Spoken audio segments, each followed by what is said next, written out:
शेतकरी भावांनो, खरीप 2025चा पीक विमा बरेच शेतकरी वाट पाहत आहेत आणि वारंवार या पोर्टलवर येऊन आपलं स्टेटस चेक करत आहेत.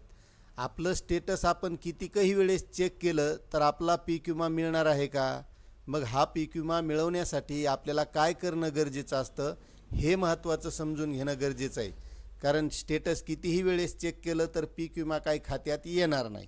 मग आता हा पीक विमा मिळवण्यासाठी काय करायचं आहे हे आपल्याला बघायचं आहे. मात्र तत्पूर्वी मराठवाड्यातील कोणकोणत्या तालुक्यामध्ये किती पीक विमा वितरित झालेला आहे याबद्दलची थोडक्यात माहिती पाहू आणि हा पीक विमा मिळवण्यासाठी आपल्याला काय करावं लागणार आहे ते त्यानंतर बघू. मात्र आपली छोटीशी विनंती असणार आहे, तुम्ही जर आपल्या चॅनलवर नवीन असाल तर चॅनलला सबस्क्राईब करा, व्हिडिओला लाईक करा आणि जास्तीत जास्त शेतकऱ्यांना ही माहिती शेअर करा. तर मित्रांनो, आपण सुरुवात करूया परभणी जिल्ह्यापासून. आता परभणी जिल्ह्यामध्ये गंगाखेड तालुक्यामध्ये 4,21,000 रुपये आत्तापर्यंत पीक विमा वाटप झालेलं आहे. त्यानंतर जिंतूर तालुक्यामध्ये 19,72,000 रुपये वाटप झालेलं आहे. मानवत तालुक्यामध्ये 19,63,000 रुपये वाटप झालेलं आहे. पालम तालुक्यामध्ये 4,97,000 रुपये आत्तापर्यंत वाटप झालेलं आहे. त्यानंतर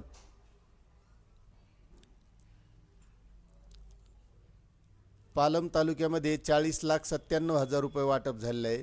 त्यानंतर परभणी तालुक्यामध्ये 17,19,000 रुपये आत्तापर्यंत वाटप झालेलं आहे. पाथरी तालुक्यामध्ये 12,62,000 रुपये वाटप झालेलं आहे. त्यानंतर पूर्णा तालुक्यामध्ये 7,95,000 रुपये वाटप झालेलं आहे. सेलू तालुक्यामध्ये 1,27,000 रुपये वाटप झालेलं आहे आणि सोनपेठ तालुक्यामध्ये तर 0 आहे. अशी ही वाटप आहे. आता तुम्हाला मिळाला असेल नसेल तर तसं कमेंट करून सांगा. त्यानंतर आता सर्वात जास्त पीक विमा आलेला जिल्हा म्हणजे नांदेड जिल्हा.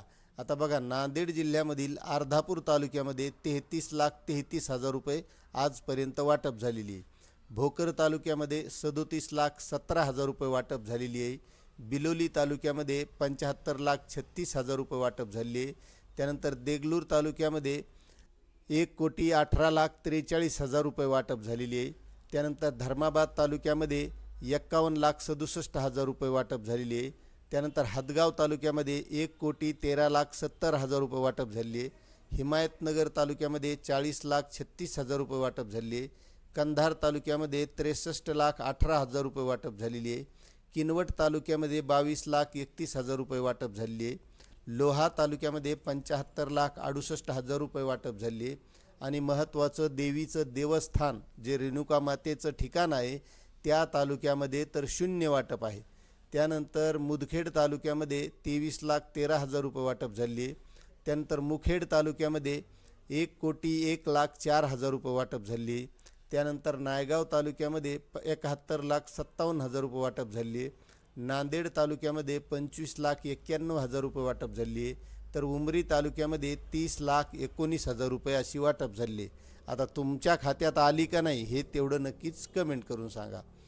त्यानंतर लातूर जिल्ह्यातील अहमदपूर तालुक्यामध्ये 0 वाटप आहे. औसा तालुक्यामध्ये 12,30,000 रुपये वाटप आहे. चाकूर तालुक्यामध्ये 0 आहे.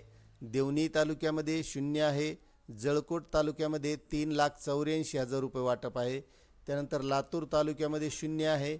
निलंगा तालुक्यामध्ये 0 आहे. रेणापूर तालुक्यामध्ये 3,52,000 आहे. आणि त्यानंतर शिरूर, अनंतपाळ आणि उदगीर तालुक्यामध्ये आजपर्यंत 0 वाटप झालेली आहे. त्यानंतर आहे मित्रांनो जालना जिल्ह्यातील अंबड तालुक्यामध्ये आत्तापर्यंत फक्त 16 लाख रुपये वाटप झालेली आहे. बदनापूर तालुक्यामध्ये 70 लाख रुपये वाटप झालेली आहे. भोकरदन तालुका 0 वाटप. घनसावंगी तालुका 0 वाटप. जाफराबाद तालुक्यामध्ये 2 लाख रुपये वाटप आहे. जालना तालुक्यामध्ये 0 वाटप आहे. मंठा तालुक्यामध्ये 5 लाख रुपये वाटप आहे.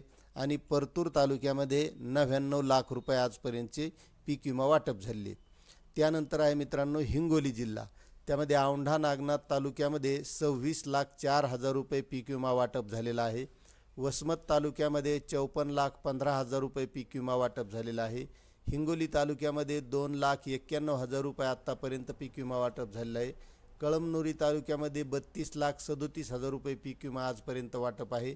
आणि शेनगाव तालुक्यामध्ये 9,91,000 रुपये पीक विमा वाटप झालं आहे. मात्र एवढंच सांगा की तुमच्या खात्यात आला का नाही तेवढं कमेंट करा. त्यानंतर आहे मित्रांनो धाराशिव जिल्हा. त्यामध्ये भूम असेल, धाराशिव, कळंब, लोहारा, परांडा, तुळजापूर, उमरगा, वाशी या सर्व जिल्ह्यामध्ये शून्य वाटप आहे. म्हणजे 1 रुपयासुद्धा शेतकऱ्यांना पीक विमा मिळालेला नाही. त्यानंतर मित्रांनो छत्रपती संभाजीनगर जिल्ह्यामध्ये छत्रपती संभाजीनगर तालुका 0, गंगापूर तालुका 0, कन्नड तालुक्यामध्ये 3 लाख रुपये, खुलदाबाद तालुक्यामध्ये 19 लाख रुपये, पैठण तालुक्यामध्ये 48 लाख रुपये आणि बाकी मग फुलंब्री, सिल्लोड, सोयगाव आणि वैजापूर, भोपळा म्हणजे शून्य तिथं वाटप झालेली आहे. त्यानंतर मित्रांनो शेवटचा जिल्हा आहे बीड. या बीड जिल्ह्यामध्ये सुद्धा कोणत्याच तालुक्यात काहीही वाटप झालेलं नाही, पूर्ण शून्य आहे. मग हे जे काही राजकारणी नेते आहेत जे शेतकऱ्यांचे कैवारी म्हणतात, मग ते शेतकऱ्यांसाठी काय करतात जर या जिल्ह्यामध्ये अशी शून्य परिस्थिती असेल?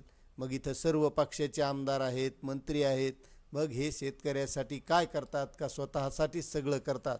मग आता शेतकरी मित्रांनो हा जर पीक विमा मिळवायचा असेल तर यासाठी आता शेतकऱ्यांनाच आपलं रुमणं हातामध्ये घेणं गरजेचं आहे. आणि जोपर्यंत रुमणं आणि आसूड घेऊन शेतकरी रस्त्यावर उतरणार नाही तोपर्यंत शेतकऱ्यांना पीक विमाच काय, कर्जमाफीसुद्धा व्यवस्थित मिळणार नाही किंवा विविध जे काही अनुदानं रखडलेले आहेत ते सुद्धा मिळणार नाही. मात्र या गोष्टी बोलल्याच्या नंतर बऱ्याच शेतकऱ्यांना पटत नाहीत.